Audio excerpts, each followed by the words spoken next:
people ask me, what is the one thing you would like to ask an alien if you were to be in contact? That is the question I would like to ask. Is there a meaning to this? Or what is the meaning of this play? You know, as I said at the beginning, we are put on the stage like actors without a script. Mm-hmm. What is the play about? I would like to know that. Do you think that because we can zoom out and say that over across 1 billion years, let's say that we'll no longer be here, therefore it's meaningless? Do you think that that means it's meaningless, or do you think that means that that view that we zoom out and look at our lives across 1 billion years, that is not a way that we should view ourselves? The reason I'm saying that is, if we say that it's meaningless because there's an end to it, then why can't we just go to a Holocaust museum and say, well, their suffering didn't matter because there was an end to it anyway? Like, why can't we just apply that even more locally? And there is a meaning, but it's temporary, of course, and of course it means the world to us, because we are also short-lived. You know, we live just for decades, and 100 years or so, so during that time, that's what matters to us, what happens during that time, and that's. But when I was referring to meaning, I was referring to something bigger that is not going to go away. Something that stays forever, and that's the thing that we need to give up on, I think. And again, staying modest, I think allows you not to want too much, not to think that, I really want something that will stay forever. Perhaps we should, as you said, perhaps we should admit that everything is temporary, everything changes all the time. We should just adapt to changing circumstances, and the meaning that we have is always short-lived, and we should be happy about that. We can enjoy good food when we eat it. We can enjoy the company of friends when we have them around. And after a while, it goes away. That's okay. That's the way life is. And if we don't aspire for a meaning that is beyond that, that's okay. Something I was toying with was, I wonder if there's a way that the world of experience can last forever. And the reason is, let's say in general relativity, right beside a black hole, you can watch your friend enter the black hole infinitely for the rest of time. Obviously, they'd have to send photons back to you, but you can watch them. It's almost as if they're frozen right at the event horizon. But then for them, it's as if they passed into the black hole. Now let's imagine in reverse, right before you're about to die, your experience of life gets stretched infinitely. To everyone else, it's as if it ended. But then just like in general relativity, you can't say that your frame of reference is the correct one. Your friend's is just as valid. So I'm wondering, does your experience, it's not something we can test, but I'm wondering if right before you die, does it get stretched infinitely? And that's one of the reasons why they say heaven and hell exist, and also heaven and hell is dependent on how you live your life right now. Because if you live as if you're in heaven, or you live properly, or you live as if you're in hell and you hate everyone, if you were to die, you're going to feel that stretched out for the rest of your life. Now, you won't be able to see other people, but somehow, phenomenologically or experientially, it will get stretched. And that's a huge speculative jump. Well, that's an interesting thought. But if you ask me for my opinion, I think that our body is just like a computer. And when you unplug it from the wall, it shuts off. All the systems shut off. And that's the experience of death. Basically, your cord is taken out of the outlet. Do you have any ideas as to consciousness or its origins? Is it emergent? Is consciousness emergent? Yeah, that's what I think. I think that we are very complex systems, and we are subject to a lot of inputs, from our environment, and that's what makes us unpredictable. So when people talk about free will, it's sort of the confluence of a lot of ingredients, each of which can change the outcome, and as a result, we are not that predictable. And of course, according to quantum mechanics, things are not predictable. There is a probabilistic outcome, but in general, I think both free will and consciousness are incarnations of very complex systems. So it's the way that a complex system, the human, appears.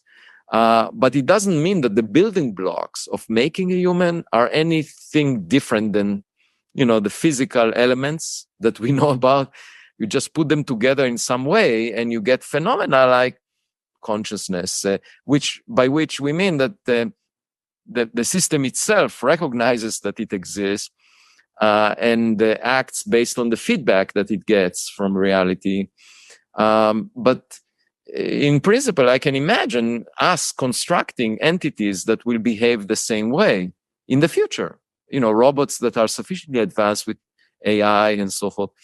I don't see a qualitative difference between the human body and the materials that it's made of. It's just that the materials are organized in a way that gives the human body special qualities and abilities.